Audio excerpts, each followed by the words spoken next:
So this is the testing portion of the woodsy scented lard and olive oil soap. I think it turned out really pretty and not as hard to get out of the mold. I did fix that.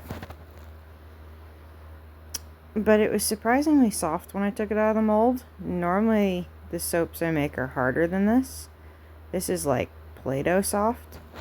So we're just going to be real careful with it while we're cutting it. It's just weird how soft it is. And yet still firm.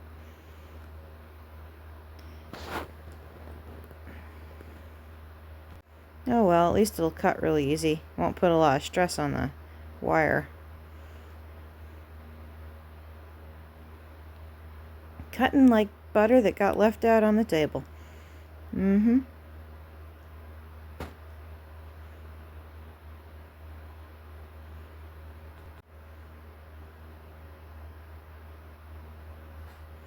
You'll notice that this soap didn't volcano, which leaves it a lot less oily. There's like no oil sheen on this at all, which I prefer dealing with, but you know, volcanoes happen.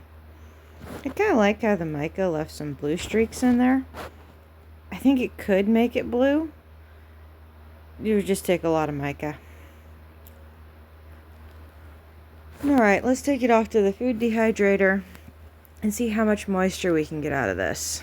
Now, on the last test batch I did, I left it in there for 2 days because it was a volcano and oil kept coming out. Oh yeah, I forgot to weigh it. Here we go. They started out at, 4.5. So, my batch size is a lot closer, and I accidentally melted it.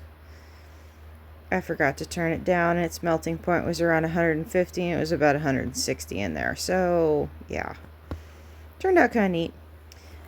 So anyway, what was I saying again? Oh yeah, see those checks? There's no way I could recreate that on a large scale. That's a test batch oopsie only. This batch dried out a lot more and a lot faster, even just being in there for the day instead of 2 days.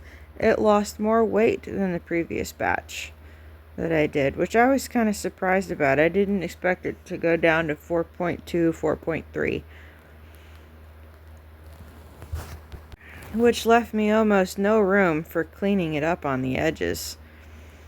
I actually tried to clean a couple of bars here up to make them square again instead of mushroomed out, but it took them down to like 3.8, and that's just not what I was shooting for.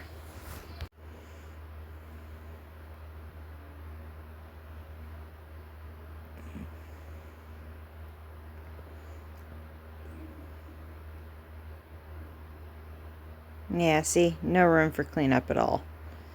I even tried cleaning it up with a knife to try and take off even less soap, but I ended up taking off the same amount. So we're just going to go with it because I want these to be 4-ounce bars.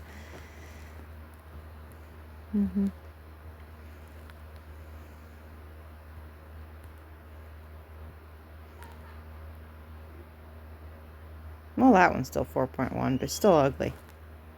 So the soap lathered pretty good. Well, not great, not like the last one, but it did have a lather.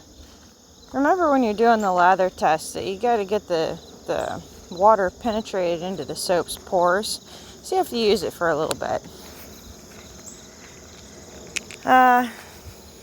Beyond that, the pH test showed it being around a 10. I think that's because the soap is not yet 48 hours old.